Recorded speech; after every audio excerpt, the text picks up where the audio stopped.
Terima kasih Anda masih bersama kami. Pemirsa, PT MNC Vision Network Tbk sukses menggelar rapat umum pemegang saham tahunan. Selain laporan keuangan diterima para investor, sejumlah direksi menyiapkan langkah strategi hadapi tantangan di 2025. PT MNC Vision Network Tbk, emiten berkode saham IPTV, sukses menggelar rapat umum pemegang saham tahunan atau RUPS tahun buku 2024. Selain menerima laporan tahunan direksi dan laporan keuangan perusahaan, para pemegang saham juga sepakat atas perubahan susunan jajaran direksi dan komisaris, di mana pemegang saham menerima pengunduran diri Rahmat Nur Hadi dan Mas Hudi Hamka sebagai direktur dan komisaris perusahaan, dan menyetujui pergantian jabatan Syafril Nasution dari direktur utama menjadi komisaris perusahaan. Sementara untuk nahkoda baru, pemegang saham menyetujui pengangkatan Endang Mayawati sebagai direktur utama dan Kevin Sanjaya sebagai direktur perusahaan serta Tito Sulistyo sebagai komisaris utama. Usai didapuk menjadi nahkoda baru, direktur utama MVN Endang Mayawati langsung tancap gas menyiapkan langkah strategi bisnis baru untuk menghadapi persaingan industri yang semakin ketat pada tahun 2025. Mulai dari layanan TV berlangganan hingga distribusi konten berbasis teknologi digital. Tak hanya itu, Endang juga menyebutkan pihaknya akan mengoptimalkan potensi channel dan teknologi kecerdasan buatan atau AI untuk pengembangan konten dan layanan. So far sih bagus yang tahun lalu, tapi untuk ke depan kita harus lebih kembangkan lagi ya semuanya. Jadi seperti untuk ICT dan MKM itu nanti kita lebih ke penyaluran ya, distribusi konten gitu ya. Kalau untuk DTH sih udah pasti. DTH itu kita ada Indovision dan kita akan meluncurkan Indovision, dan kemudian Kvision tetap ada, dan MNC Play-nya sebagai IPTV kita tetap akan jalankan. 2025 masih tantangan ya, tantangan besar buat kita karena kompetitor kita juga semakin besar kalau dari makroekonomi juga ya. Jadi kita akan terus berusaha memberikan yang terbaik lah. Di sisi lain, perseroan juga mengungkapkan telah mengambil langkah rebranding MNC Vision menjadi Indovision.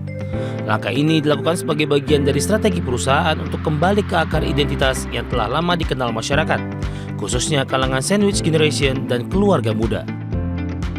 Tak hanya itu, dalam RUPSLB yang dilakukan bersamaan, para pemegang saham juga sepakat menyetujui penambahan modal perusahaan melalui mekanisme penambahan modal tanpa hak pemesan efek terlebih dahulu, dengan menerbitkan saham baru sebanyak 10% dari jumlah seluruh saham yang ditempatkan dan disetor penuh dalam perseroan. Dari Jakarta, Ade Firmansyah, Adex Channel. PT Buma International Group Tbk atau DOIT resmi membentuk entitas baru bernama PT Biru Edu Praktik atau BEP. Entitas ini dibentuk sebagai langkah nyata ekspansi DOIT ke sektor berkelanjutan berbasis prinsip ESG. PT Buma International Group Tbk atau DOIT resmi membentuk entitas baru bernama PT Biru Edu Praktik atau BEP. Entitas baru ini didirikan oleh dua anak usaha DOIT, yaitu PT Bisa Ruang Nuswantara dan PT Katalis Investama Mandiri. BEP akan menjalankan kegiatan usaha di bidang lembaga pelatihan kerja sebagai bentuk kontribusi sosial DOIT terhadap peningkatan kompetensi sumber daya manusia. Pendirian dilakukan pada 23 Juni 2025 sebagai bagian dari strategi jangka panjang perusahaan. Struktur kepemilikan saham PT BEP didominasi oleh Biru sebesar 99% dan sisanya dimiliki oleh KIM. Manajemen menegaskan langkah ini sejalan dengan misi memperkuat kontribusi pada prinsip lingkungan, sosial, dan tata kelola. Meski demikian, pendirian BEP tidak berdampak material terhadap kegiatan operasional atau kondisi keuangan DOIT saat ini. Melalui pembentukan entitas ini, DOIT memperluas portofolio bisnis ke sektor yang lebih berkelanjutan. Fokusnya tidak lagi hanya pada tambang, tetapi juga pada pengembangan tenaga kerja dan keberlanjutan sosial jangka panjang.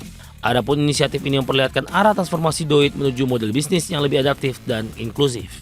Bagi sumber Adex Channel.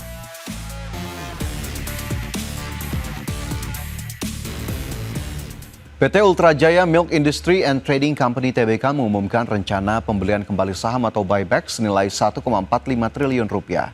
Aksi korporasi ini bertujuan mendukung stabilitas, meningkatkan nilai pemegang saham, serta memperkuat struktur permodalan perusahaan. Produsen susu PT Ultra Jaya Milk Industry and Trading Company (TBK), emiten berkode saham ULTJ, berencana melakukan pembelian kembali saham atau buyback saham dengan alokasi dana senilai 1,45 triliun rupiah. Aksi korporasi ini sejalan dengan relaksasi buyback saham tanpa rapat umum pemegang saham yang diterapkan oleh Otoritas Jasa Keuangan.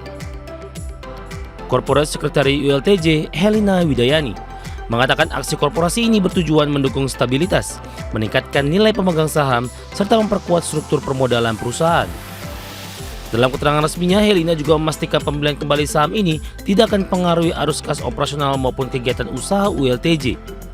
Saham yang dibeli akan disimpan sebagai treasury stock untuk jangka waktu hingga 3 tahun, sesuai dengan ketentuan Peraturan Otoritas Jasa Keuangan Nomor 13 Tahun 2023 dan Nomor 29 Tahun 2023. Dengan alokasi dana itu, ULTJ akan membeli sebanyak-banyaknya 10% dari modal ditempatkan dan disetor perusahaan, atau sekitar 1,03 miliar lembar saham, dan proses buyback akan berlangsung mulai 25 Juni hingga 25 September 2025. Tim Liputan ADX Channel.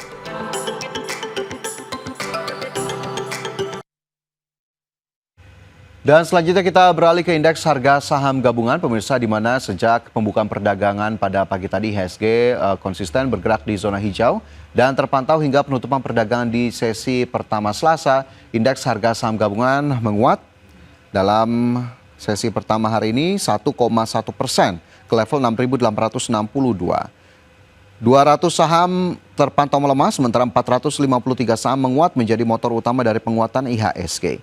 IHSG berbalik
dan pemirsa tetaplah bersama kami, IDX Precision Closing akan segera kembali.